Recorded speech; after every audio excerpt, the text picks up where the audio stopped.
La psiquiatra no paraba de pedirme que describiera el olor. Volvía a él una y otra vez, con el bolígrafo suspendido sobre su bloc de notas, como si con solo conseguir que yo definiera la composición exacta de lo que había respirado aquella noche, todo fuera a cobrar sentido. Le dije que era podredumbre y almizcle y algo más, algo que hizo que mi cerebro reptiliano gritara ¡depredador!, que hizo que se me agarrotaran todos los músculos, aunque todavía no podía ver nada. Lo apuntó. Luego me preguntó de nuevo por la cronología de los hechos, con mucha delicadeza, de la forma en que le pedirías a un niño que te explicara una pesadilla, lo que recordaba de antes de la alcantarilla, lo que recordaba de después.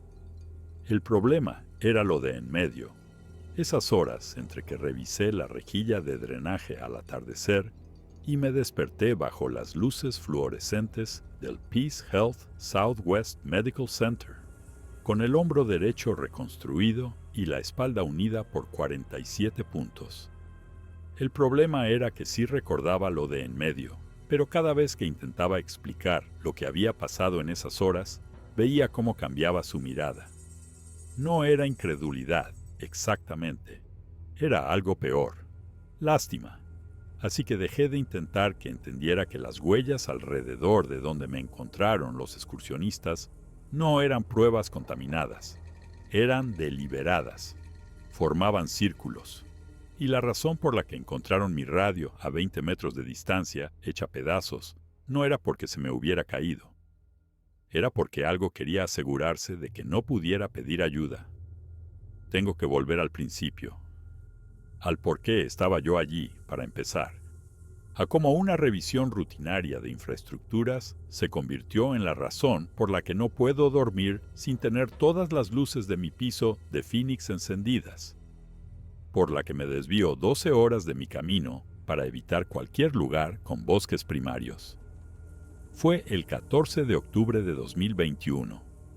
Llevaba 3 años trabajando como técnico de sistemas hídricos para el Gifford-Pinchot National Forest, en el distrito de guardas de Mount Adams. No era un trabajo glamuroso, sobre todo revisar alcantarillas, comprobar los niveles de pH en los cruces de arroyos, asegurarme de que la vetusta infraestructura bajo nuestras carreteras forestales no se había venido abajo por fin. Me habían asignado la inspección de una serie de puntos de drenaje a lo largo de la Forest Road 90, que discurre paralela al Lewis River entre el Swift Reservoir y la confluencia del Muddy River. Lo típico. Había hecho esa ruta unas 30 veces. Es una zona preciosa si sabes apreciar la desolación. Piceas de Sitka y tsugas del Pacífico tan densas en algunos puntos que no ves a más de 6 metros. El río como una presencia constante que más que ver se oye, y en octubre la luz se va pronto, sobre las 6:15, 6:30. La oficina del distrito en Randall me había programado la revisión de 8 alcantarillas, empezando en el punto de acceso sur, cerca de Eagle Cliff, y avanzando hacia el norte. Tarea en solitario. Protocolo de comunicación por radio a las 18:08 horas. Recuerdo pensar que para las 5 ya habría terminado. Estaría de vuelta en mi camioneta, calentando las sobras de chili en mi caravana de Trout Lake antes de que empezara el partido de los Mariners. Recuerdo pensar muchas cosas que resultaron ser erróneas.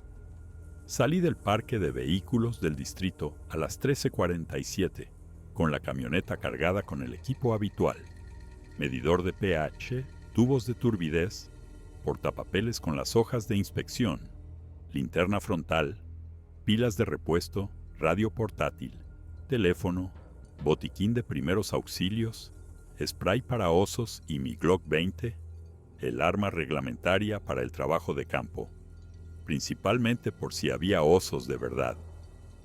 El calibre 10mm te da una oportunidad si un oso negro decide ponerte a prueba, aunque en 3 años nunca había tenido que desenfundarla para nada que no fueran prácticas de tiro. Eché un par de barritas Cliff, un analgene de 1 litro, un chubasquero. El parte meteorológico anunciaba parcialmente nuboso, con temperaturas que bajarían hasta los 5 grados por la noche, sin precipitaciones. No empaqué para pasar la noche porque no iba a pasar la noche fuera. Eso es importante. No se me olvidó nada. No iba mal preparado. No paro de leerlo en la sección de comentarios del blog. Gente que dice que debí de desorientarme, sufrir hipotermia, alucinar. Tenía todo lo que necesitaba para una inspección de 4 horas. El trayecto desde Randall hasta el acceso sur llevó 40 minutos por carreteras forestales que no habían visto mantenimiento desde julio. La FR90 está asfaltada en algunos tramos, es de grava en otros, y está completamente invadida por la maleza en lugares donde el bosque reclama lentamente lo que en realidad nunca fue nuestro. Me crucé con otros 2 vehículos en todo el trayecto, una camioneta del servicio forestal que volvía hacia Randall y un Subaru plateado con matrícula de Oregon, que probablemente se dirigía a uno de los puntos de partida de las rutas del Lewis River. Entonces no lo sabía, pero ese Subaru fue importante. La pareja que iba dentro sería la que me encontraría 3 días después. Le dirían al sheriff que habían visto mi camioneta aparcada en el apartadero de Eagle Cliff esa primera tarde y no le habían dado importancia. Cuando volvieron por la misma carretera el 17 de octubre y vieron que seguía allí, avisaron. Fue entonces cuando empezó la búsqueda. Pero me estoy adelantando. Llegué a la primera alcantarilla a las 14:33. Sé la hora exacta porque la anoté en mi hoja de inspección, como siempre. Alcantarilla S1, punto kilométrico 7,2. Tubería de metal corrugado de 48 pulgadas bajo la calzada por donde cruza el Cascade Creek. El caudal parecía normal, sin obstrucciones por escombros ni señales de erosión alrededor de la entrada. Tomé una lectura de pH 6,8 dentro de los parámetros. La inspección completa llevó unos 12 minutos. Anoté algo de óxido sin importancia en el extremo aguas abajo, nada urgente, y seguí adelante. El bosque estaba en silencio. Es normal en octubre, después de que hayan pasado los cazadores de alces, pero antes de que el invierno se instale de verdad. Hay bolsas de silencio que parecen más pesadas de lo que deberían, pero llevaba suficiente tiempo trabajando en bosques como para no darle mayor importancia. La alcantarilla S2 estaba 3 kilómetros al norte, una tubería más pequeña de 36 pulgadas donde un desagüe estacional se unía a la carretera. Aparqué en el arcén y bajé para comprobar el lado de la salida. Fue entonces cuando vi la primera huella. Justo ahí, en el barro junto a la alcantarilla, una pisada que me hizo detenerme. Me dejó sin aliento por un segundo. Medía al menos 40 centímetros de largo, quizá 42, y estaba hundida profundamente en el suelo blando, con una zancada que sugería algo pesado. 5 dedos bien marcados. La parte anterior del pie era ancha, el talón más hundido que los dedos. Parecía vagamente humana, salvo que era demasiado grande y las proporciones no encajaban. Los dedos muy abiertos, el conjunto con una forma más parecida a una paleta plana que a cualquier cosa que hubiera visto. Me agaché a su lado sin tocarla, mientras mi cerebro intentaba catalogar qué podía dejar una huella así. No era un oso. Las huellas de oso son claras, las marcas de las garras evidentes. Las almohadillas se distinguen bien. Esto era otra cosa. Saqué el móvil e hice 3 fotos. La luz no era muy buena bajo la cubierta de los árboles, pero saqué primeros planos y una referencia de escala con mi bota al lado. No me temblaban las manos.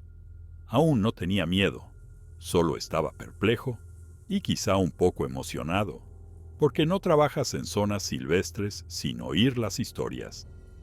Todos los distritos de guardas las tienen. Normalmente son tonterías, huellas de alce mal identificadas o bromas pesadas. Pero a veces hay informes que no encajan en el patrón habitual. Gente creíble que ve cosas que no puede explicar. Huellas que los biólogos de fauna silvestre no logran identificar. El Gifford Pinchot tiene un historial.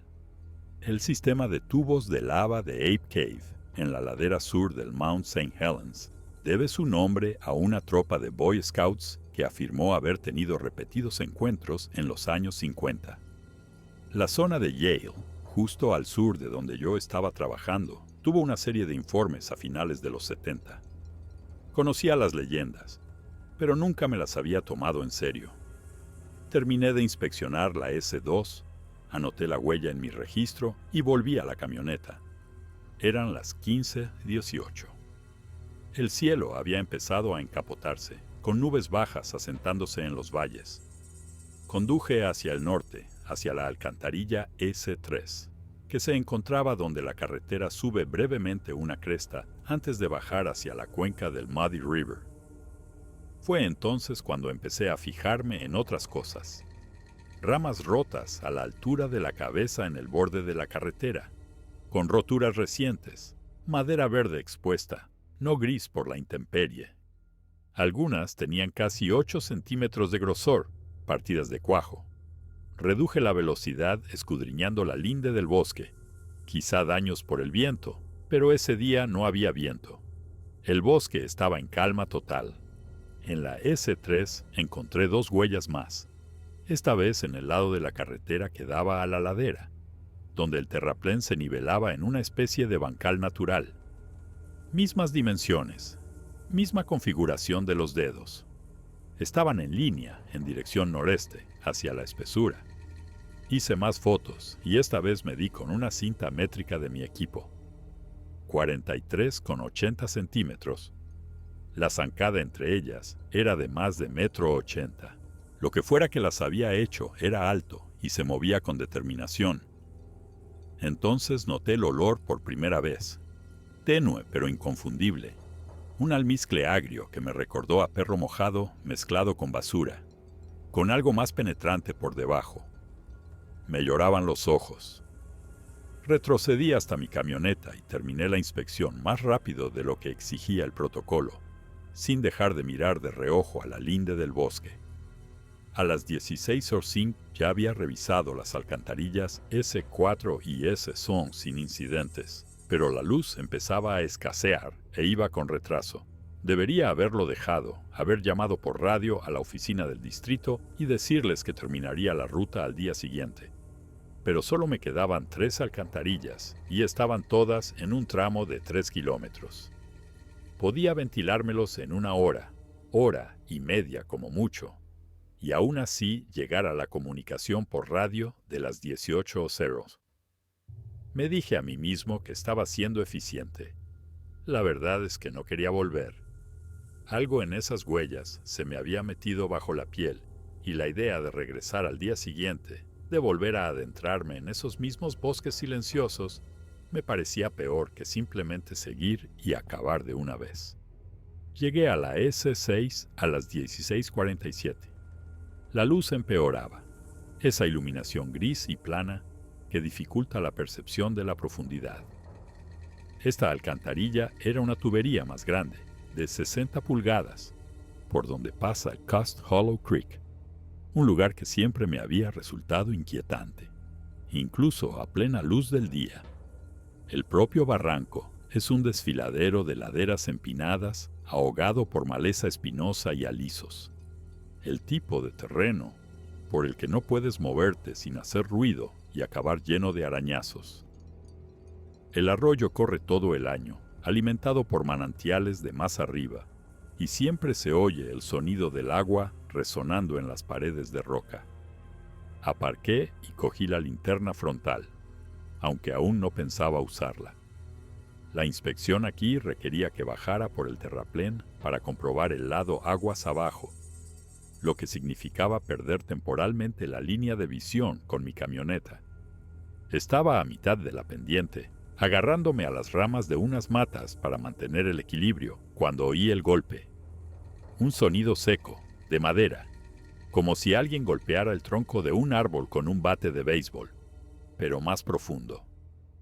Resonó una vez en el barranco y luego silencio. Me quedé helado. Escuché. Nada.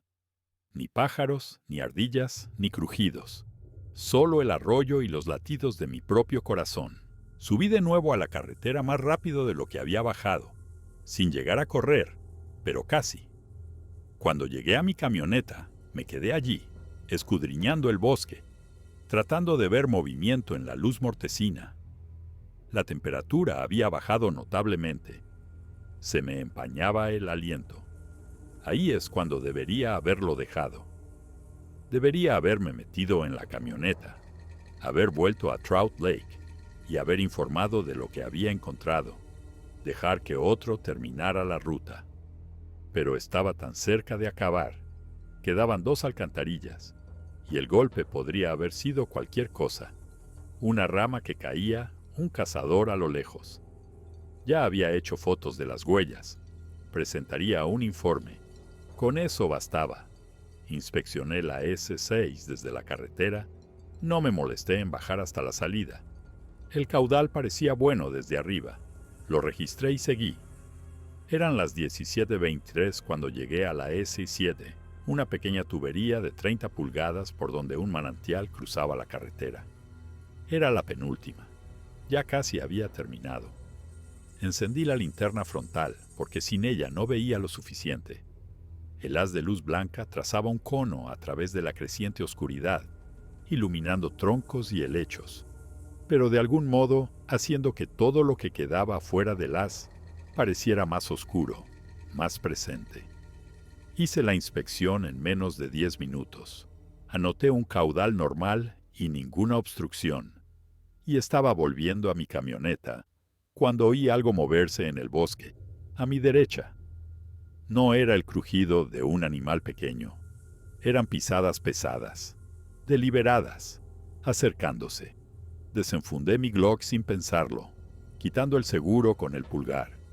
El haz de mi linterna frontal barrió los árboles, sin encontrar más que troncos y sombras. Las pisadas se detuvieron. Conté hasta 20, respirando por la nariz, intentando mantener la luz fija. Nada. Retrocedí hasta mi camioneta, me metí dentro y eché los pestillos. Me quedé allí sentado 2 minutos enteros, con el motor en marcha, observando la linde del bosque. La parte lógica de mi cerebro decía que era un alce. Los alces pueden sonar enormes, moviéndose entre la maleza, pero los alces no dejan de moverse cuando les apuntas con una luz. Huyen despavoridos o se quedan quietos y luego huyen. No se detienen como si algo estuviera pensando en su siguiente movimiento. Llamé por radio a la oficina del distrito a las 17:41, técnicamente antes de mi comunicación de las 18 Sono, pero quería oír otra voz humana. En la central estaba un trabajador de temporada llamado Chris, que había empezado en agosto. Parecía aburrido. Central de Mount Adams, adelante. Central, aquí técnico hídrico 7, comunicando desde la FR90. Estoy en el punto kilométrico 14, me queda una alcantarilla en la ruta de hoy. Todo despejado, debería terminar en 20 minutos. Recibido, técnico 7. Parece que el tiempo aguanta por ahí. ¿Algo que informar? Dudé. He encontrado unas huellas poco comunes en un par de sitios. Quizá merezca la pena una inspección de seguimiento. ¿Qué tipo de huellas? Grandes, desconocidas. Tengo fotos. Lo incluiré en mi informe. Hubo una pausa. Recibido. ¿Necesita algo por ahí? Negativo. Estoy bien. Técnico 7. Corto. Corté antes de que pudiera hacer más preguntas. La radio se sentía sólida en mi mano. Las coordenadas GPS registraban automáticamente mi posición cada vez que transmitía. Se suponía que ese sistema nos mantenía a salvo. Se suponía que significaba que, incluso si algo salía mal, sabrían exactamente dónde buscar. Conduje el último kilómetro hasta la S8 con las luces largas, iluminando el túnel de bosque que se abría ante mí. Esta era la alcantarilla que había venido a revisar y que acabaría con todo lo que sabía sobre cómo funciona el mundo. Estaba situada donde la Forest Road 90 desciende para cruzar un afluente del Lewis River, un punto en el que el desagüe ha excavado una hondonada natural de unos 4,5 metros de profundidad. La alcantarilla en sí es una tubería de hormigón de 72 pulgadas, una de las más antiguas del distrito, instalada en algún momento de los años 60.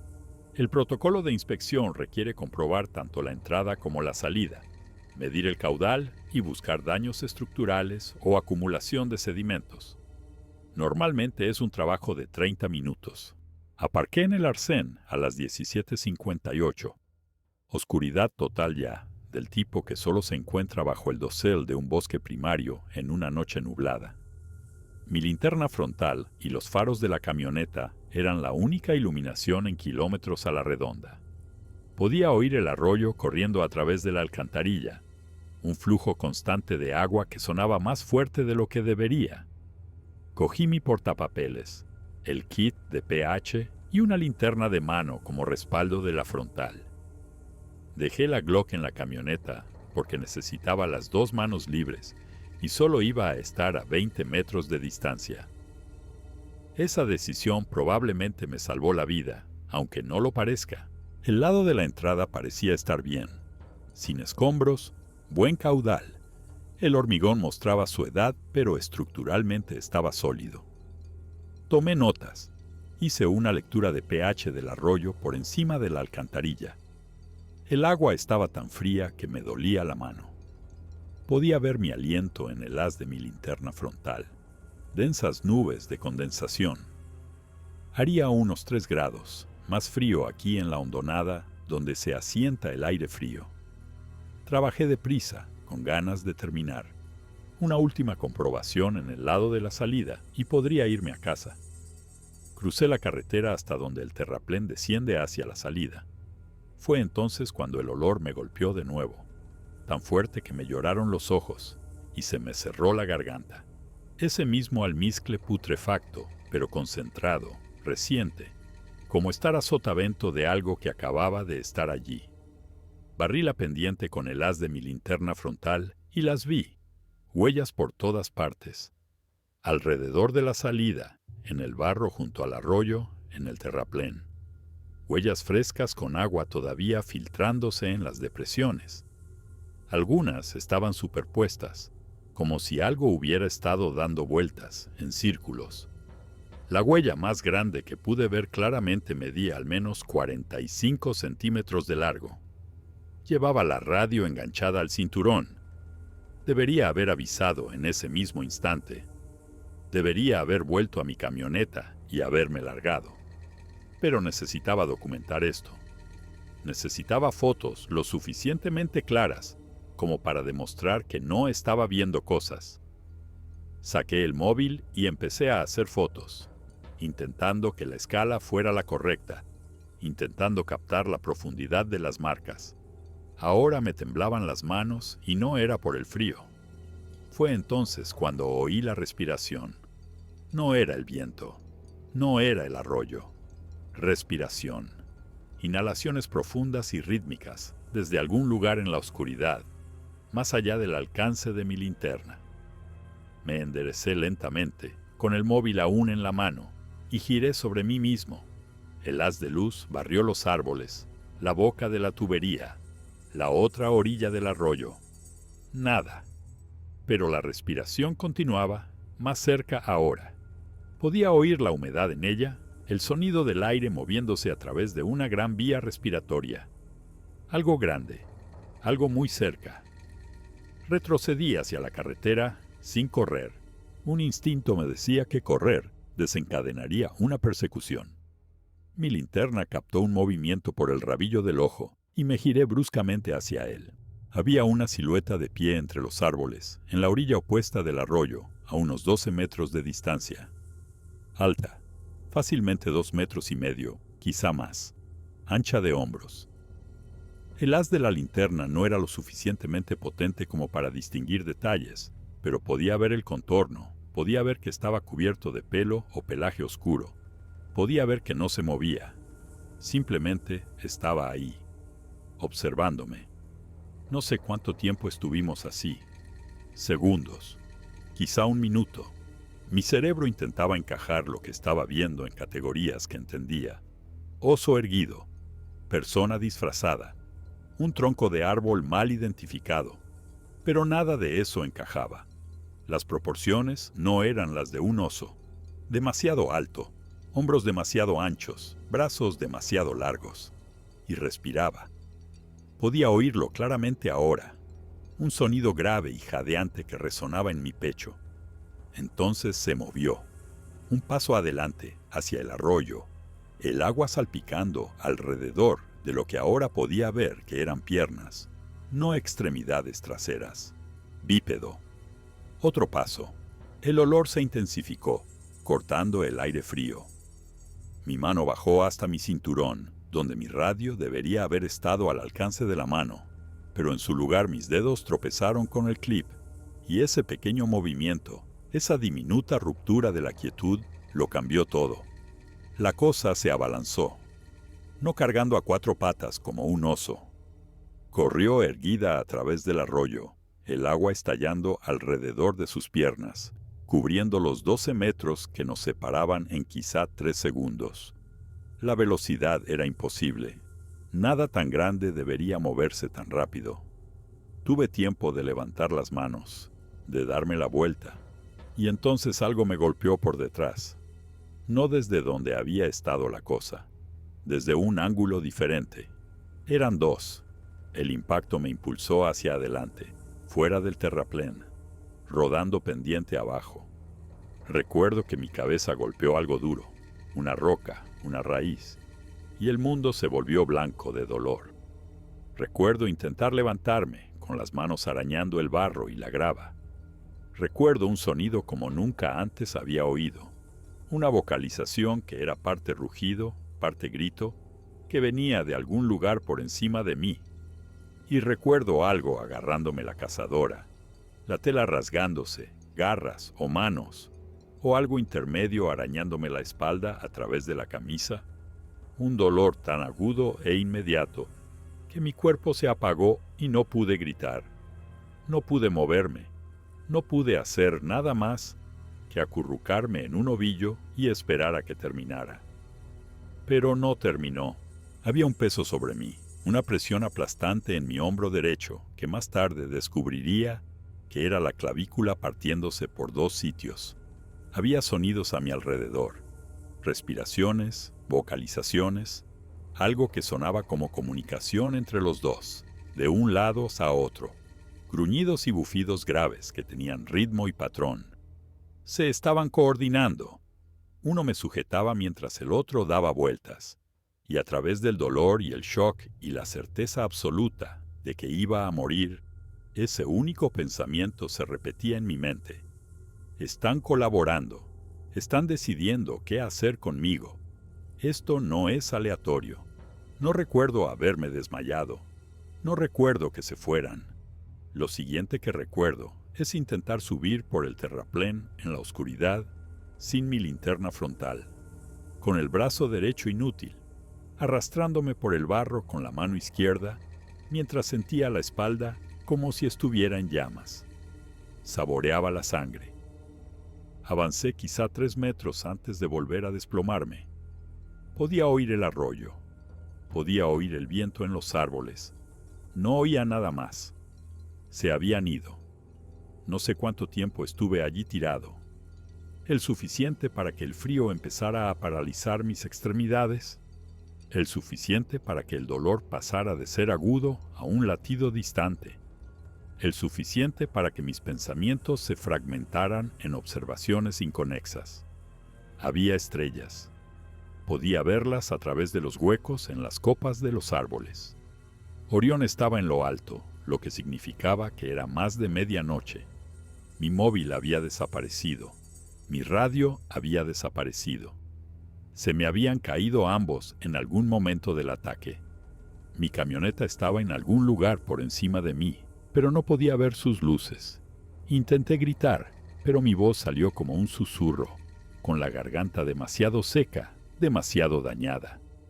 El siguiente recuerdo claro es la luz del día, una débil luz gris filtrándose a través de la niebla. Seguía en el terraplén, a medio camino entre el arroyo y la carretera, tumbado de lado, Intenté moverme y el dolor en el hombro me provocó arcadas. No vomité más que bilis. Había estado aquí toda la noche. La temperatura había bajado de los 0 grados y debería haber estado hipotérmico. Pero de alguna manera seguía consciente. Seguía respirando. Conseguí ponerme boca arriba y fue entonces cuando vi mi camisa. Lo que quedaba de ella. La tela estaba hecha jirones desde el omóplato derecho hasta la parte baja de la espalda, y a través de los desgarros podía ver sangre, seca y negra en algunos sitios, todavía húmeda en otros. 4 tajos paralelos, demasiado largos para ser garras, demasiado precisos para hacer un daño aleatorio. Algo me había rajado deliberadamente la espalda con fuerza suficiente para cortar la cazadora vaquera, la camisa de franela y la piel. Hice otro intento de llegar a la carretera. Me puse de rodillas. Me desmayé. Cuando volví en mí era más tarde. La niebla era más espesa y oí algo moverse en el bosque. Ramas rompiéndose. Las mismas pisadas pesadas que había oído el día anterior. Estaba volviendo. Estaban volviendo. Intenté moverme más rápido y mi cuerpo no respondía. Mi brazo derecho colgaba en un ángulo extraño. Sentía las piernas desconectadas. Conseguí arrastrarme otro 1,5 metros antes de que el movimiento en el bosque se detuviera. Levanté la vista y lo vi de pie al borde de la carretera, a unos 20 metros de distancia. A la luz del día, a través de la niebla, pude verlo claramente por primera vez. El tamaño era abrumador. 2,70 metros como mínimo, quizá más, cubierto de un pelo castaño rojizo oscuro que era enmarañado y grueso en el torso, más fino en la cara y las palmas de las manos. La cara, la cara. No era humana, pero tampoco animal. Arco superciliar prominente, nariz chata, una boca demasiado ancha, ojos de color ámbar y fijos directamente en mí. Se quedó perfectamente quieto, con la respiración visible en el aire frío, y nos miramos. Esperé a que se abalanzara sobre mí de nuevo, a que terminara lo que había empezado, pero se limitó a quedarse allí. Y después de lo que pareció 1 hora, pero probablemente fueron 30 segundos, se dio la vuelta y se marchó, sin prisa, con naturalidad, como si hubiera confirmado lo que necesitaba saber y hubiera perdido el interés. Volví a perder el conocimiento y cuando me desperté me estaban moviendo. Voces por encima de mí. Una mujer diciendo, Dios mío, una y otra vez. Un hombre diciendo, no lo muevas, llama al 112, está en shock. Intenté decirles que había algo en el bosque, pero no me salían las palabras. Manos sobre mí, suaves pero urgentes. Una manta, la chaqueta de alguien. El hombre preguntándome qué había pasado y yo intentando explicarle lo de la alcantarilla, pero las palabras salían mal. Oí sirenas al cabo de un rato, cerca y luego más cerca. Luces estroboscópicas rojas y azules a través de la niebla. Una paramédica con cara de joven cortando lo que quedaba de mi cazadora. Sus ojos se abrieron de par en par cuando vio mi espalda. La oí comunicar algo por radio a alguien, terminología médica que no entendí. Entonces la morfina llegó a mi torrente sanguíneo y todo se suavizó. El dolor se redujo a algo manejable. El bosque se inclinó y giró hasta desaparecer. Me desperté en el Peace Health Southwest Medical Center en Vancouver, Washington, 18 horas después. Era el 17 de octubre, a las 6:30 de la mañana. Mis padres estaban allí. El sheriff del condado de Escamanía estaba allí. Un médico cuyo nombre nunca llegué a saber. Me dijeron que me habían encontrado en la Forest Road 90, aproximadamente a 60 metros al norte de la alcantarilla S8, tirado parcialmente en la calzada. Una pareja de Portland, Jason y Amanda Weber, volvía de una excursión por la ruta de Lewis River y casi me atropellan. Habían llamado al 112 a las 14:47 del 16 de octubre. Llevaba desaparecido aproximadamente 44 horas. aunque el último contacto documentado fue mi comunicación por radio a las 17:41 del 14 de octubre. El sheriff me preguntó qué recordaba. Le hablé de la inspección de la alcantarilla, de las huellas, de la cosa en el bosque, del ataque. Lo anotó todo en una pequeña libreta, con cara neutra, sin discutir, pero sin darme la razón del todo tampoco. Cuando terminé, me dijo que habían encontrado mi camioneta donde la había dejado, con las llaves todavía en el contacto y la puerta del conductor abierta. Habían encontrado mi móvil en el lecho del arroyo debajo de la alcantarilla, con la pantalla destrozada pero la tarjeta SD intacta. Habían encontrado mi radio 20 metros ladera arriba de donde me descubrieron los Weber. Estaba aplastada, no como si se hubiera caído o la hubieran pisado, sino comprimida deliberadamente. La carcasa de plástico fracturada en pedazos, el compartimento de la batería destruido. Habían fotografiado la escena y recogido lo que llamaron pruebas contaminadas, lo que significaba que habían encontrado huellas, pero no podían determinar si eran del equipo de búsqueda y rescate, de los Weber o de otra cosa. El médico me dijo que tenía una fractura conminuta de la clavícula derecha que requería fijación quirúrgica, 4 laceraciones en la parte superior de la espalda y el omóplato derecho de entre 20 y 33 centímetros de longitud y que penetraban hasta la capa de grasa subcutánea. Múltiples contusiones compatibles con un traumatismo por objeto contundente, hipotermia leve y una conmoción cerebral. Cuando le pregunté qué podría haber causado las laceraciones, hizo una pausa. Llevaba 23 años como cirujano traumatólogo. Había visto heridas de accidentes de coche, de maquinaria industrial, de ataques de animales. Me dijo que las heridas no coincidían con los patrones de depredadores conocidos. No era un oso. La separación era incorrecta. No había marcas de garras en las heridas de entrada, y la profundidad era inconsistente con la forma en que los osos atacan. No era un puma. Ángulo incorrecto, configuración incorrecta.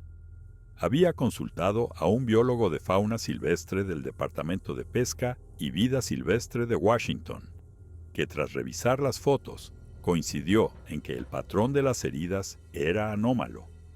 El sheriff, de pie junto a mi cama del hospital, dijo que mantenían una mentalidad abierta sobre lo que había pasado. Lo dijo con mucho cuidado, como si intentara no llamarme mentiroso, pero tampoco se comprometiera a creerme. Me dieron el alta a los 5 días. La operación había ido bien, pero el daño nervioso en mi hombro derecho era permanente. Tendría un rango de movimiento limitado, dolor crónico, probablemente artritis en el futuro. Me dieron la baja médica del servicio forestal, inicialmente por 6 semanas, luego la ampliaron a 3 meses. La investigación de mi incidente permaneció abierta, pero inactiva. La oficina del sheriff archivó un informe que concluía: ataque de animal desconocido, especie indeterminada. El servicio forestal emitió un aviso para la zona de la FR90, sugiriendo extremar la precaución y recomendando viajar en grupo. Lo retiraron a las 2 semanas, cuando no se informó de nada más. La tarjeta SD de mi móvil había sobrevivido a la inmersión en el arroyo. Las fotos que había hecho de las huellas en las alcantarillas EC2 y EC3 estaban intactas pero borrosas. La luz era demasiado pobre y el enfoque demasiado suave para ser útiles como prueba. Las fotos que había hecho en la EC8 estaban corruptas. Solo mostraban artefactos digitales y distorsión de color. Un especialista en recuperación de datos, al que pagué $300, me dijo que las cabeceras de los archivos se habían dañado, probablemente por el impacto cuando el teléfono golpeó las rocas. Le dije que había hecho al menos 8 fotos, tomas buenas y claras de las huellas y la zona de la salida. Me enseñó los metadatos. Solo existían 3 archivos de imagen de esa marca de tiempo, y los 3 eran irrecuperables. Volví a trabajar en enero de 2022. Me habían reasignado a tareas de oficina, gestión de bases de datos y elaboración de informes. Nada que requiriera trabajo de campo. Aguanté 6 semanas. No podía soportar la forma en que me miraban los otros técnicos. Las conversaciones que se interrumpían cuando entraba en la sala de descanso, el jefe de guardas del distrito llevándome aparte para preguntarme si había considerado hablar con alguien, dejando claro que alguien significaba un terapeuta. Presenté mi dimisión a finales de febrero, alegando jubilación por motivos médicos. Tenía 34 años. El bloguero de Portland que publicó mi historia era un tipo llamado Derek Chen, especializado en noticias raras de la región e informes sobre críptidos. Me entrevistó mientras tomábamos un café en Vancouver en marzo. Lo grabó todo y lo publicó en su web Pacific Northwest Unexplained, a principios de abril. El artículo era respetuoso. Incluía las fotos que no estaban corruptas. Entrevistaba a los Weber, que confirmaron haberme encontrado en la carretera, y presentaba la cronología sin adornos. Lo enlazaron en algunos foros sobre pie grande. Lo comentaron en un podcast de fenómenos paranormales y atrajo unas 20,000 visitas antes de desvanecerse en el archivo. La mayoría de los comentarios eran de apoyo. Algunos sugerían que me había atacado un sin techo drogado. Algunos decían que me había caído y me había inventado la historia de la criatura para ocultar mi vergüenza. Una persona dijo que había visto algo similar cerca del Wind River en 2018 y nunca lo denunció porque sabía que nadie le creería. Me mudé a Phoenix en mayo de 2022. Mis padres vivían en Scottsdale y la idea de estar cerca de la familia, mientras averiguaba qué iba a hacer con el resto de mi vida, me pareció mejor que quedarme en el noroeste, donde cada linde de bosque me aceleraba el corazón. Encontré trabajo haciendo análisis SIG a distancia para una consultora medioambiental privada. La paga era decente. No tenía que salir a la calle. Las pesadillas empezaron unos 3 meses después del ataque y nunca han cesado del todo. No todas las noches, pero con bastante frecuencia. A veces estoy de vuelta en la alcantarilla, oyendo la respiración en la oscuridad, y corro, pero las piernas no se me mueven.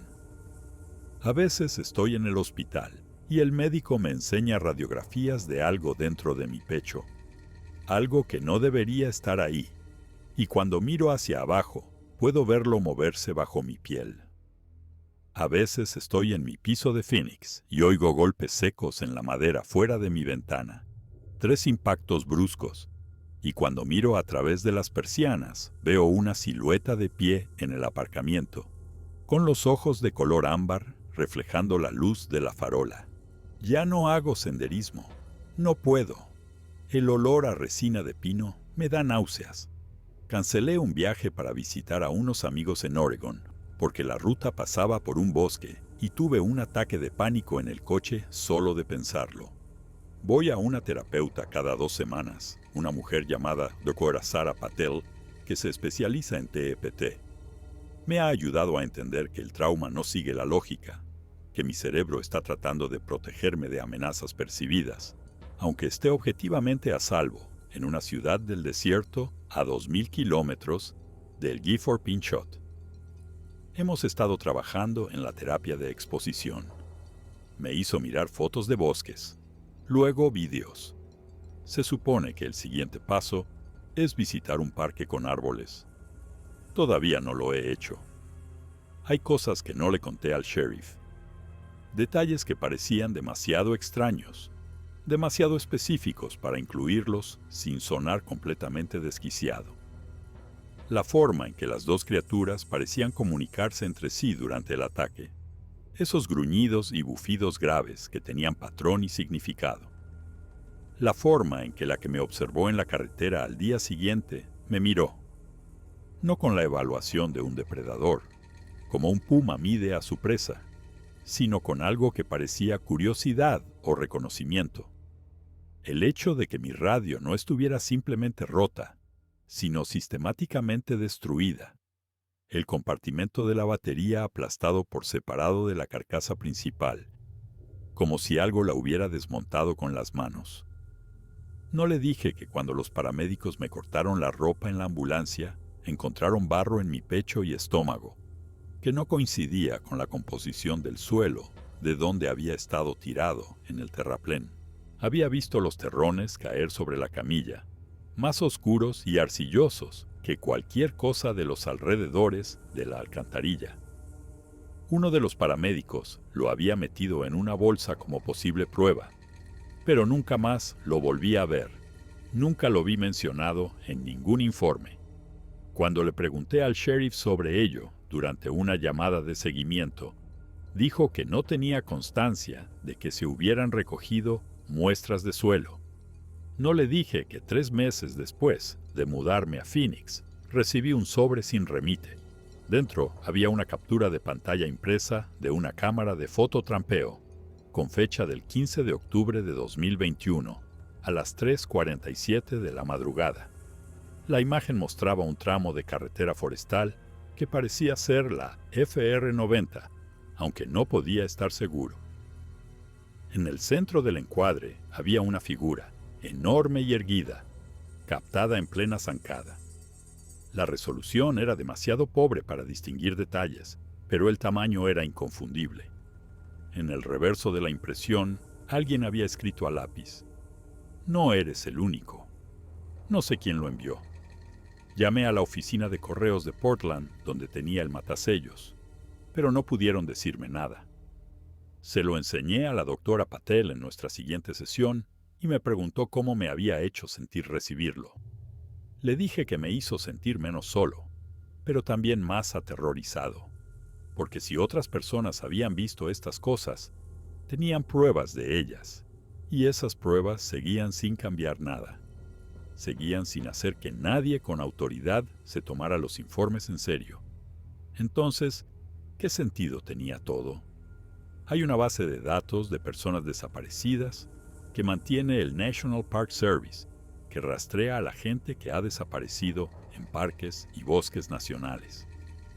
He pasado horas revisándola, buscando casos del Gifford Pinchot. Desde 1950 ha habido 42 desapariciones sin resolver dentro de los límites del bosque.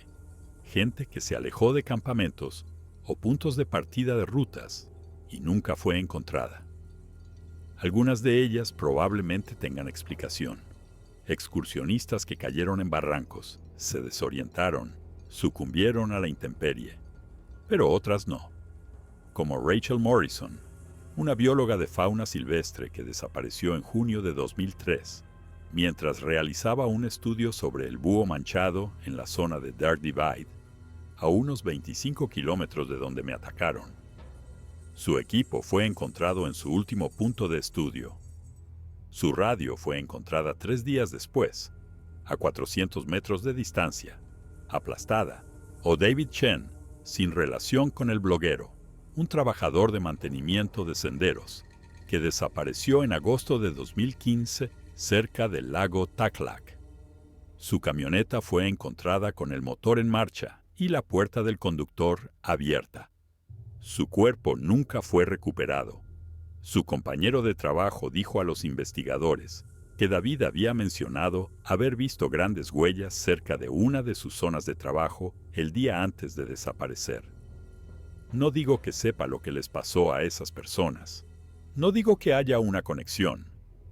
Digo que ahora entiendo por qué algunas preguntas no tienen respuestas que nadie quiera oír.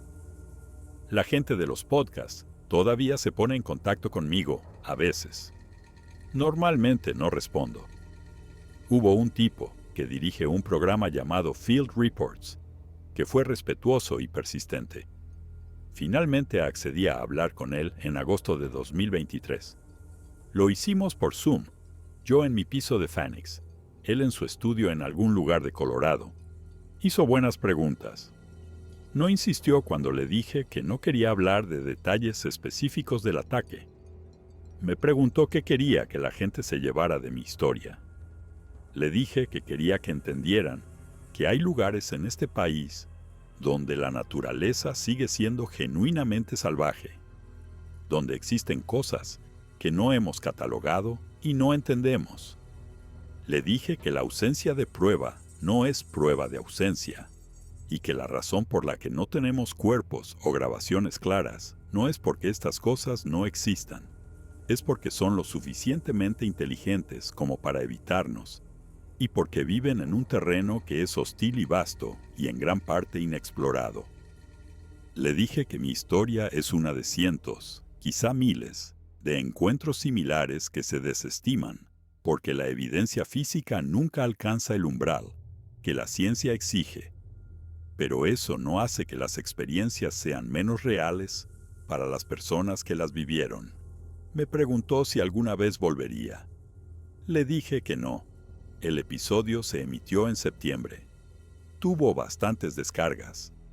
Algunas personas comentaron que sonaba creíble. Otras dijeron que claramente sufría de delirios inducidos por el trauma. Una persona dijo que había trabajado para el Servicio Forestal en Oregon y había oído historias similares de otros empleados, siempre extraoficialmente, siempre con el entendimiento de que si presentabas un informe oficial sobre haber visto algo inexplicable, tu carrera estaba efectivamente acabada. Pienso mucho en eso. La presión institucional para no ver, no informar, no armar jaleo. La forma en que el sheriff me miró en el hospital, tomando notas pero sin llegar a mirarme a los ojos. La forma en que el jefe de guardas de mi distrito expresó su preocupación por mi salud mental, dejando claro que el problema no era lo que yo había experimentado, sino que había hablado de ello.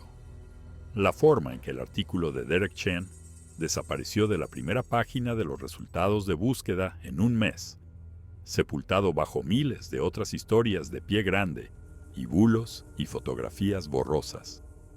Pienso en la cosa de pie en la carretera, observándome. La forma en que me miró como si estuviera tomando una decisión. He repasado ese momento en mi cabeza cientos de veces, tratando de entender lo que pasó. ¿Por qué se marchó? ¿Por qué no terminó lo que había empezado la noche anterior? La única conclusión a la que puedo llegar es que había terminado conmigo. Yo no era una amenaza. No era comida. Solo era algo que se había adentrado en su territorio y necesitaba que le dieran una lección. La lección era: este es nuestro espacio, y tú solo estás aquí porque nosotros lo permitimos. A veces, en mitad de la noche, cuando no puedo dormir, abro Google Maps y hago zoom en el Gifford-Pinchot National Forest. Recorro la Forest Road 90 hacia el norte, desde Eagle Cliff hasta donde cruza la confluencia del Muddy River. Miro la extensión verde de bosque, los hilos azules de los arroyos y ríos, las líneas topográficas que indican crestas y valles. Es hermoso de una manera abstracta, un patrón de naturaleza preservada y protegida. Y pienso en lo que hay ahí dentro, en los espacios entre los senderos y las carreteras y los campings, los lugares donde el dosel es tan espeso que la luz del sol nunca penetra del todo, los barrancos demasiado empinados para ser talados, los bosques primarios que han estado creciendo desde antes de que llegaran los colonos blancos, antes de que los pueblos indígenas contaran historias alrededor del fuego sobre los hombres salvajes del bosque. Pienso en dos criaturas coordinando un ataque contra un ser humano. Pienso en una inteligencia que entiende las herramientas lo suficientemente bien como para destruir una radio para que no pueda usarse para pedir ayuda.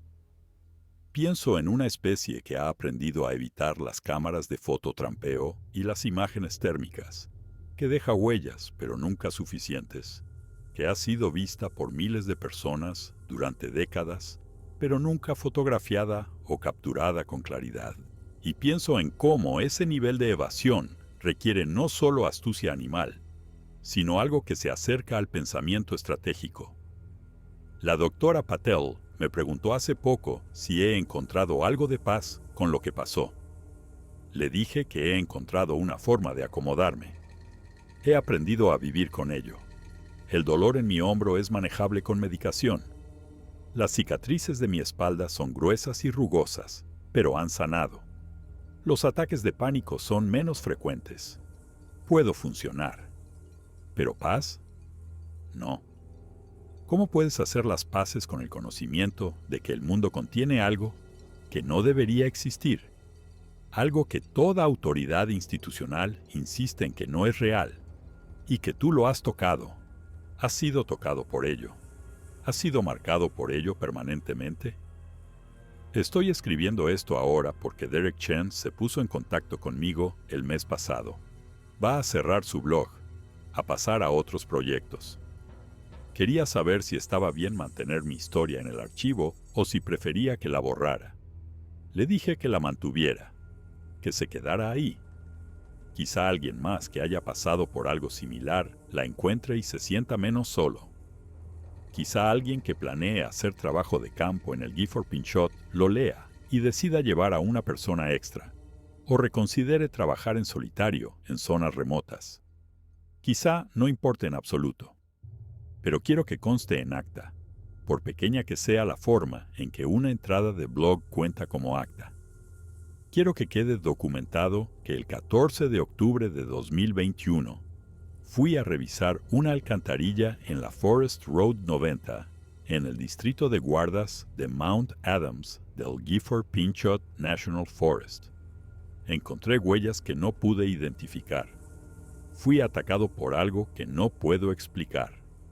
Resulté herido lo suficientemente grave como para requerir cirugía. Y cuando intenté informar de lo que pasó, me encontré con escepticismo y desdén, y la silenciosa presión institucional para dejarlo pasar. No lo he dejado pasar, no puedo. Está dentro de mí ahora el conocimiento de lo que hay ahí fuera. Ha cambiado mi forma de ver el mundo.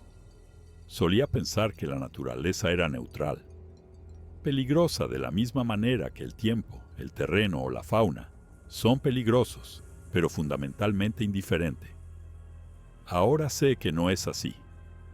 Hay cosas en la naturaleza que son conscientes de nosotros, que nos observan, que toman decisiones sobre nosotros, y estamos en su territorio, lo reconozcamos o no. La recuperación física llevó 6 meses.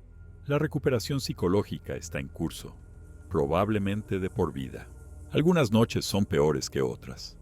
Algunos días puedo pasar horas sin pensar en ello, pero siempre está ahí, un zumbido de fondo de conciencia que llevo conmigo. El conocimiento de que estuve muy cerca de morir en esos bosques, y la única razón por la que no lo hice es porque algo decidió dejarme vivir. A veces sueño con volver, no a la alcantarilla, no a ese lugar específico, sino al noroeste en general. Echo de menos la lluvia, echo de menos el verde. Echo de menos la particular calidad de la luz a través de los bosques primarios, la forma en que huele el aire después de una tormenta. Pero los sueños siempre terminan de la misma manera. Estoy al principio de un sendero, con la mochila puesta, listo para adentrarme, y no consigo dar el primer paso. Mi cuerpo no se mueve, y me despierto en mi piso de Fénix con el corazón acelerado y el hombro doliéndome, y la certeza de que si alguna vez volviera, si alguna vez me adentrara de nuevo en un bosque profundo, algo me estaría esperando. La doctora Patel dice que esta es la forma que tiene mi mente de protegerme, creando una barrera psicológica contra una posible retraumatización. Dice que es normal. Dice que con tiempo y terapia continuada podría ser capaz de superarlo. Pero no creo que lo entienda. No creo que nadie que no lo haya vivido pueda entenderlo. Esto no es un miedo irracional. Esto es reconocimiento de patrones. Es mi cerebro procesando una experiencia muy real y sacando la conclusión lógica. Si vuelvo, podría volver a pasar. Y la próxima vez podría no tener la suerte de que me encuentren. Los Weber, Jason y Amanda, la pareja que me encontró, me enviaron una tarjeta al hospital mientras me recuperaba. Decía que se alegraban de que estuviera vivo y esperaban que me recuperara pronto. Había una nota manuscrita de Amanda al final. Casi no paramos. La carretera estaba vacía cuando subimos esa mañana, Y cuando volvimos a bajar y vimos algo en la calzada, Jason quería simplemente rodearlo. No sé por qué insistí en que lo comprobáramos. Me alegro de que lo hiciéramos. Guardé esa tarjeta. La he llevado conmigo de Washington a Arizona.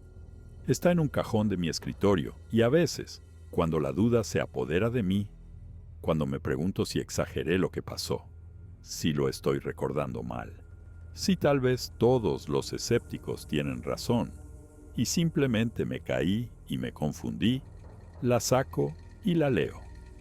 Me encontraron. Realmente estuve allí. Realmente herido. Realmente sucedió. Hay un juego al que juego conmigo mismo que la doctora. Patel dice que es poco saludable, pero lo hago de todos modos. Entro en Reddit, en los foros sobre Pie Grande, en los diversos foros de discusión paranormal, y leo las historias de encuentros de otras personas. La mayoría son obviamente inventadas o identificaciones erróneas, pero de vez en cuando hay una que suena a verdad. Detalles que son demasiado específicos, demasiado extraños, demasiado poco glamurosos para ser inventados. Como la mujer del norte de California que informó haber oído golpes cerca de su campamento durante 3 noches seguidas, antes de que una roca del tamaño de una pelota de softball aterrizara en su hoguera, lanzada desde algún lugar en la oscuridad más allá de su tienda. O el cazador de alces de Montana que describió ser seguido por algo que igualaba su ritmo exactamente, manteniéndose justo fuera de la vista en la espesura del bosque durante más de 3 kilómetros hasta que llegó a su camioneta.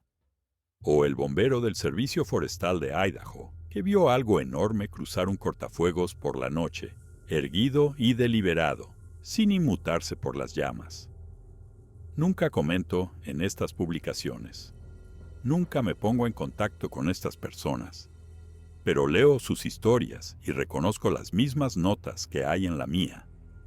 El desdén institucional, las pruebas perdidas o corruptas, la sensación de estar completamente solo, con una experiencia que desafía toda explicación normal. Y me pregunto cuántos de nosotros estamos ahí fuera, cargando con estas historias, tratando de dar sentido a algo que no encaja en la narrativa aprobada de lo que es posible. Mi hermana llamó la semana pasada. Está planeando una reunión familiar para el próximo verano. Quiere hacerla en algún lugar del noroeste del Pacífico, porque es donde crecimos, donde todavía vive la mayor parte de nuestra familia. Sugirió el desfiladero del río Columbia.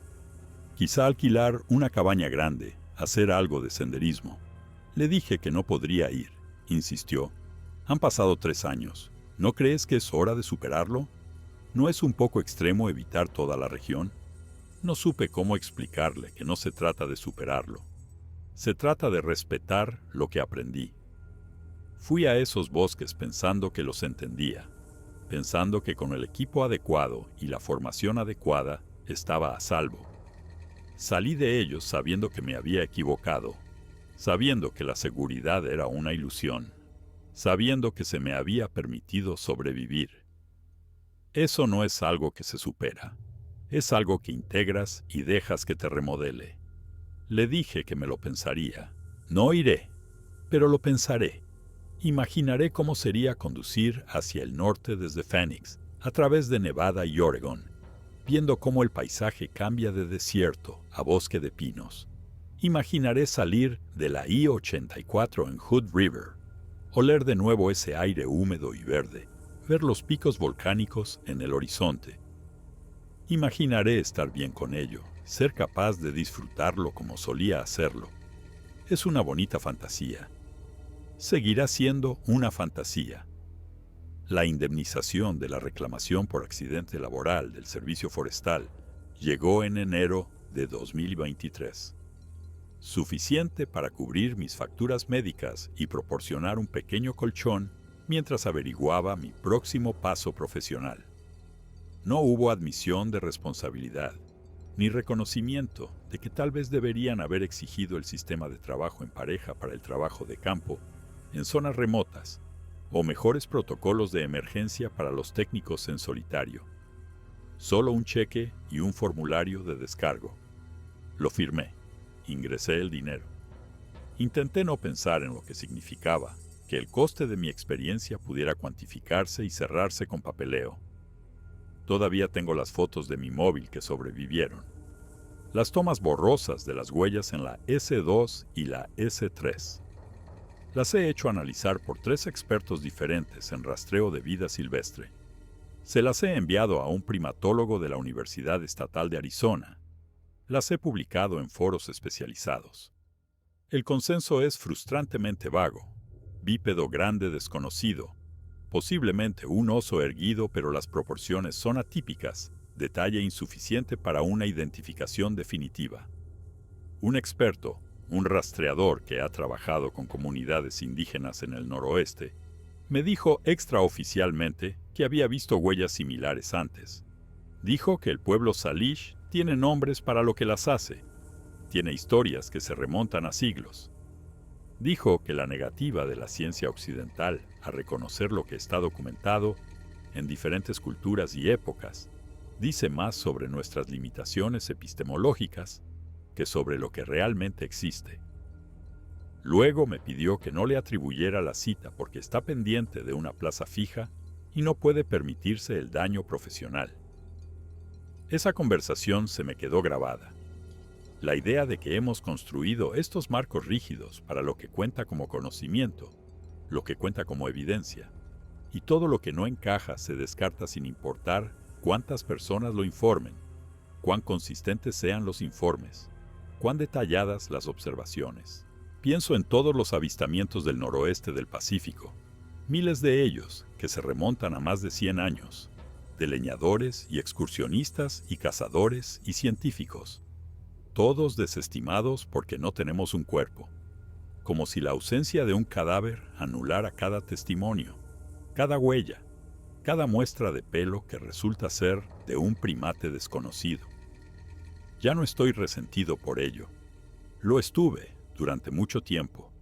Enfado con el sheriff por la forma en que tomó mi declaración. Enfado con el servicio forestal por su indiferencia burocrática. Enfado con la comunidad científica en general por su negativa a investigar seriamente algo que no encaja en sus modelos. Pero el enfado consume una energía que no tengo. Ahora simplemente lo observo, anoto los patrones, entiendo que así es como los sistemas se protegen de las verdades incómodas. Hay un pasaje en un libro que leí recientemente sobre el trauma y la memoria. El autor habla de cómo cuando experimentamos algo que contradice fundamentalmente nuestra comprensión de la realidad, nuestro cerebro tiene que elegir, integrar la nueva información y reestructurar nuestra visión del mundo, o rechazar la experiencia como aberrante y preservar el marco existente. La mayoría de la gente elige la segunda opción, porque es menos disruptiva. El coste es que la experiencia no integrada se convierte en una astilla, un objeto extraño, que la psique sigue intentando expulsar, pero no puede desalojar por completo. Eso me llegó. Siento la astilla. Es la razón por la que no puedo dormir algunas noches. La razón por la que evito los bosques. La razón por la que compruebo las cerraduras de la puerta de mi piso 3 veces antes de acostarme, aunque estoy en un tercer piso de un edificio en medio de una ciudad del desierto. Mi cerebro sabe que aquí estoy a salvo. A la astilla no le importa. La doctora Patel quiere que trabaje en la creación de nuevas asociaciones con la naturaleza, creando experiencias positivas que puedan competir con el trauma.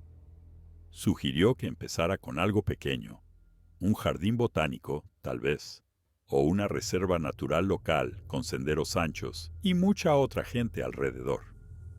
Le dije que lo consideraría. No lo he hecho. La idea de ponerme voluntariamente en cualquier entorno que se aproxime a un bosque, incluso uno público y cuidado, desencadena una respuesta física que no puedo controlar con la razón. El ritmo cardíaco se dispara. La respiración se vuelve superficial. Las palmas de las manos empiezan a sudar. No es una elección, Es una respuesta autónoma. Lo que hago en su lugar es leer. Me he convertido en un experto aficionado en criptozoología, biología de la fauna, rastreo, supervivencia en la naturaleza, modalidades de tratamiento del TPT. He leído todos los libros serios sobre la investigación del pie grande. Sasquatch, Legend Meets Science, de Meldrum. The Discovery of the Sasquatch, de Bindernagel, el trabajo de Krantz de los años 70. También he leído la literatura escéptica, las explicaciones de por qué cada avistamiento es una identificación errónea o un bulo. Entiendo los argumentos. Simplemente ya no los encuentro persuasivos. No después de lo que he vivido. Hay un investigador en la Columbia Británica. Un tipo que lleva 40 años coleccionando moldes de huellas. Tiene más de 300, todos mostrando características anatómicas consistentes. Crestas dérmicas, patrones de flexión de los dedos, una articulación medio tarsiana flexible que no se da en las huellas humanas. Los ha presentado a podólogos forenses que confirman que la biomecánica es legítima, que no son pies humanos disfrazados o impresiones fabricadas. La comunidad científica ignora su trabajo, no porque sea metodológicamente defectuoso, sino porque apunta a una conclusión que no están dispuestos a aceptar. Eso es lo que he aprendido, en realidad, que las pruebas no importan si la conclusión es demasiado incómoda, que el control institucional es más poderoso que los datos empíricos, que puedes tener miles de testigos, cientos de artefactos físicos, décadas de informes consistentes, y aún así no será suficiente si lo que se informa desafía las suposiciones fundamentales sobre lo que es posible. He estado pensando en escribir un relato más largo, no para publicarlo, solo para mí. La doctora Patel sugirió que podría ser terapéutico, una forma de procesar y exteriorizar completamente la experiencia. He empezado una docena de veces, he escrito unas pocas páginas y he parado. Es difícil volver a visitarlo con tanto detalle. El acto de escribirlo lo trae de vuelta con una viveza que es abrumadora. Puedo oler el bosque, puedo sentir el frío, puedo oír esa respiración en la oscuridad. Quizá ese sea el objetivo. Quizá necesite sentarme con esa incomodidad hasta que se vuelva menos abrumadora. O quizá todavía no estoy preparado. Quizá nunca lo esté. Y no pasa nada. No hay un plazo para esto. No hay una ruta prescrita a través del trauma. Estoy haciendo lo que puedo. Mis compañeros de trabajo en la consultora no saben nada de esto. Saben que trabajé para el servicio forestal, que lo dejé por una lesión. No conocen los detalles. Solo soy el tío callado que hace bien su trabajo con los SIC y no se apunta a las quedadas para tomar algo después del trabajo. Han dejado de invitarme. No me importa. No necesito darles explicaciones. No necesito su comprensión ni su escepticismo. Lo que sí necesito, lo estoy descubriendo poco a poco. La rutina ayuda. La estructura ayuda. La previsibilidad de mi piso. Mi trayecto al trabajo. Mi trabajo. El paisaje desértico que no tiene árboles lo suficientemente altos como para esconder nada. El cielo abierto. A algunas personas les puede parecer desolador, pero a mí me resulta reconfortante. Hay una honestidad en el desierto. Lo que ves es lo que hay. No hay sombras lo suficientemente profundas como para ocultar algo enorme. No hay sonidos que no puedas identificar. Solo calor y roca y silencio. Fui a tirar el mes pasado, la primera vez desde el ataque. Un colega del trabajo me invitó a un campo de tiro a las afueras de Phoenix. Estuve a punto de decir que no, pero algo me hizo ir. Alquilé una Glock 20, el mismo modelo que había llevado en el campo. Disparé 100 cartuchos. Me dolió el hombro derecho después, pero todavía podía disparar con precisión. La memoria muscular intacta. Sentí bien saber que todavía podía hacerlo si lo necesitaba. No es que planee necesitarlo, pero la capacidad está ahí. Los sueños han cambiado últimamente. Solían ser repeticiones literales del ataque, recreaciones exactas hasta el más mínimo detalle. Ahora son más abstractos. Estoy en un edificio con pasillos interminables, buscando una salida, y oigo golpes secos en la madera resonando en algún lugar de la estructura. O estoy en la casa de mi infancia y me doy cuenta de que las paredes están cubiertas de corteza en lugar de papel pintado. Y cuando la toco, mi mano sale pegajosa de resina. La doctora Patel dice que esto representa a mi psique, procesando el trauma de forma más simbólica, lo cual es en realidad un progreso. No estoy seguro de que se sienta como un progreso. Se siente como si mi subconsciente hubiera encontrado nuevas formas de aterrorizarme. Pero sigo aquí. Sigo siendo funcional. Sigo trabajando, pagando facturas, manteniendo relaciones con la familia, aunque sean tensas. Mi madre llama todos los domingos. Siempre pregunta cómo estoy. Siempre suena preocupada incluso cuando le digo que estoy bien. Creo que sabe que no estoy bien, pero no insiste. Mi padre no llama tan a menudo, pero cuando lo hace hablamos de cosas normales. Deportes, política, reparaciones que está haciendo en su casa. Me trata como si fuera la misma persona que era antes. Aprecio eso, aunque no sea cierto. No soy la misma persona. La persona que condujo hasta la Forest Road 90 esa tarde de octubre confiaba en su comprensión del mundo. Se sentía cómoda en la naturaleza. Estaba segura de que las cosas inexplicables que la gente contaba eran solo malentendidos, que el mundo estaba completamente cartografiado y catalogado y conocido. Esa persona ya no existe. La persona que soy ahora sabe más. Sabe que hay lagunas en nuestro conocimiento tan grandes que podrías perderte en ellas. Sabe que la certeza es un lujo que no puede permitirse. Si pudiera hablar con esa versión anterior de mí mismo, no sé qué le diría. ¿No aceptes la tarea? ¿Ponte enfermo ese día? Pero eso también parece incorrecto, como si siempre fuera a terminar en esa alcantarilla en ese momento específico. Como si la trayectoria estuviera fijada y la única variable fuera cómo manejaría lo que viniera después. Y lo estoy manejando. No con elegancia, no con facilidad, pero sigo aquí. Eso cuenta algo. Lo que no puedo reconciliar, la pieza que no encaja limpiamente en ningún marco que la doctora Patel ofrece, es el momento en la carretera cuando la criatura me miró y se fue. Hubo inteligencia en esa decisión. No instinto, no azar. Eligió no matarme. Y no sé por qué. A veces pienso que fue piedad, aunque eso requiere atribuir un marco moral a algo que no debería tenerlo. A veces pienso que fue indiferencia, que había dejado de ser interesante o amenazante. A veces pienso que fue un mensaje.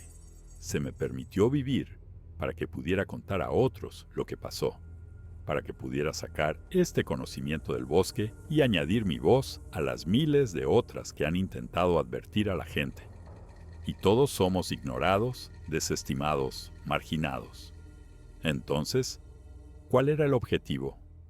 No tengo una respuesta. Solo tengo el tejido cicatricial en mi espalda y el dolor en mi hombro y los recuerdos que no se desvanecen. Tengo el conocimiento de que algo existe en los bosques del noroeste del Pacífico que las fuentes oficiales dicen que no puede existir.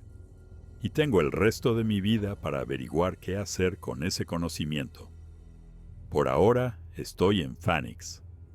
El sol se está poniendo detrás de las Superstition Mountains, pintando el cielo de naranja y morado. Mi piso tiene climatización y es seguro. Mi trabajo es a distancia y predecible. Estoy a salvo aquí, tan a salvo como en cualquier sitio. Y cada noche, cuando apago las luces, compruebo las cerraduras 2 veces y escucho por si hay sonidos que no deberían estar ahí. Probablemente siempre lo haré. Esa es mi historia. Eso es lo que le pasó a Tyler Osman, técnico de sistemas hídricos del Gifford-Pinchot National Forest, del 14 al 17 de octubre de 2021. Interpretadlo como queráis. Creedlo o no. Yo sé lo que viví. Sé lo que hay ahí fuera. y sé que nunca voy a volver.